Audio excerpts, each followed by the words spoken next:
Time now for Health Watch. The U.S. government is now taking a closer look at how to stop hackers from taking control of medical devices like pacemakers. This is not a script from a movie. Last month, an Inspector General's report said the Food and Drug Administration's plans and processes were deficient for addressing medical device cybersecurity compromises. The FDA has disputed that and says that it has worked proactively on the issue. CBS News correspondent Anna Werner looked into it. There's nothing stopping us from, in a garage, taking them apart and hacking them. Nothing. Talk to Billy Rios and Jonathan Butts about the security of medical devices and... We've yet to find a device that we've looked at that we haven't been able to hack. Wait, you're yet to find a medical device that you cannot hack? That is correct. The two security researchers have examined critical machines like pacemakers, drug infusion pumps, and insulin pumps, devices that help keep people alive, and found all have vulnerabilities that would allow someone else to take control of the machines. The reason? All of those devices are run by computers, and computers can be hacked. This is all kind of chilly. I mean, that's why we do this, right? For instance, take this insulin pump made by device manufacturer Medtronic. Anyone that has this device, that has one of these controllers, we can take it over. They showed us how they can send a wireless signal telling the pump to deliver the wrong amount of insulin to a patient nearby who might be wearing it. So right you're in control of this pump? Yeah, you're not pushing the buttons on that, obviously. Nope, I'm not pushing a button. Yeah, even if you were, it won't do anything. They also found vulnerabilities in a Medtronic pacemaker that could allow a hacker to reprogram the device from anywhere, disrupting a patient's heart rhythms in a way that could hurt or kill them. They're scenarios that, until now, have been the stuff of TV shows.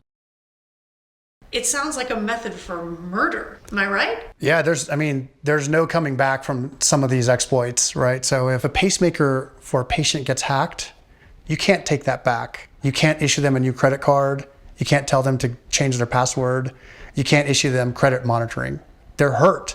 They're killed. The pacemaker vulnerability was serious enough they thought Medtronic would want to address it immediately. So in January of 2017, they sent the company a report detailing what they'd found. It seemed to us that a lot of it was being downplayed by the manufacturer. Downplayed? What do you mean? I mean, they were saying, hey, this isn't possible, it's not feasible, the way that they characterize it is wrong, and so... They were just completely disagreeing with everything. So the two researchers decided they had to prove it by writing the code, then demonstrating the potential dangers of both the pacemaker and the insulin pump at a prestigious information security conference. After the two live demonstrations, people actually stood up and clapped, it kind of took us by surprise. Medtronic's response? The company issued a statement saying it had addressed the problem and that existing security controls mitigate the issue.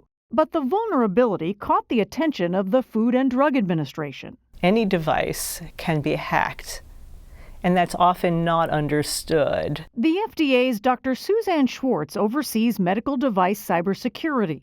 She says manufacturers have been playing catch-up. It's a culture shift. So the actions and the activities that we're seeing manufacturers take are very encouraging, they're very promising, but we still have a ways to go.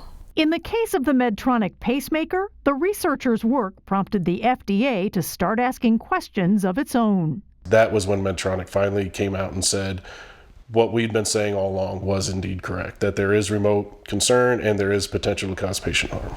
Last month, the FDA took action, sending out a warning about certain Medtronic pacemakers, and the company issued a software fix. Medtronic has also instructed users of its insulin pumps to disable certain features to minimize risks.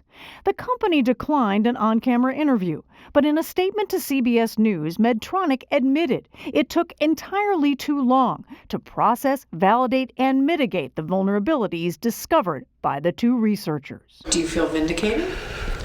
I mean, they're looking for vindication. Yeah, at the end of the day, for those manufacturers that don't want to move and don't want to fix their devices, I hope they realize that the repercussions are really serious, and we can't wait for something to happen before they decide to try to fix something.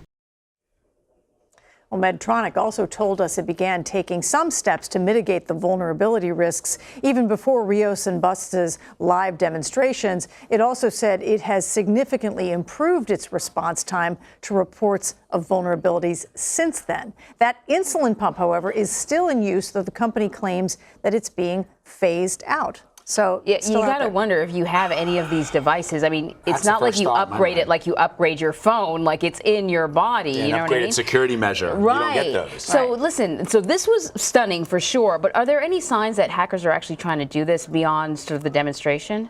So we don't know of any examples where someone has actually been harmed through a medical device hacking so far. Right. But the FDA is looking at this seriously enough, saying, look, we don't want to wait until somebody keels over and then we find out that somebody used one of these devices.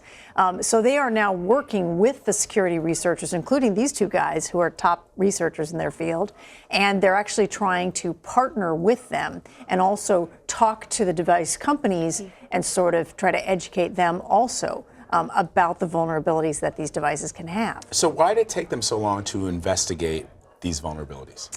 You know, so that's a good question. I mean, we had asked Medtronic for an interview, and, you know, because you saw in the story that they admitted, look, yes, it took us too long. We wanted to talk to them and say, tell us about that. Right. I mean, is it that when you design a device like this 10 years ago, 20 years ago, I don't know how long ago, that it wasn't a consideration because the times have changed since then, which that could be a reasonable explanation, right? You design a device, maybe if you design it in an era when hacking is not such a big threat, I don't know.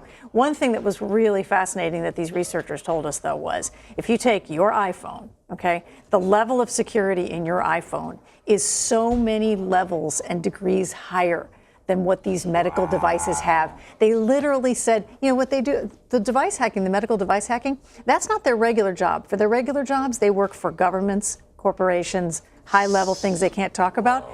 This is what they do on the weekends in their garage. They were like, you know what? And it started because Billy Rios was in the hospital and he started looking around and realizing as a researcher lying in his hotel bed, right? You and I don't do this. No, looking but around and thinking, wait a minute, I see Wi-Fi and network connections on all these devices. I wonder whether, you know, let me try to hack one. Okay, so if I have a device, it's in my body. Yeah. I mean, how concerned should I be? What should I do?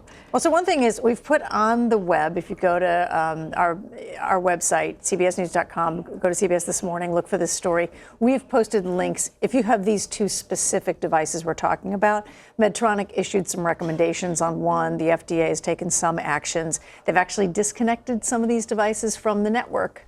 So now if you need an update on one of these devices, some of those patients actually have to go into the office and have it done the old school way via USB connection instead of doing it over the air, so to speak. Yeah, of course. And, you know, I would say do some research.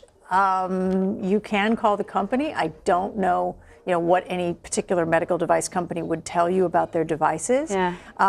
You know, so far they're saying that we haven't seen people directly affected in examples of harm, but they are sort of getting ready and saying we don't want to wait until the harm occurs. We don't want to hear about the hack like the Equifax hack, the Target hack. You know, we don't want to hear about that because in this case it has life and death consequences. For every advancement, another set of risks that we have to handle. Yeah. Anna, thank you so much.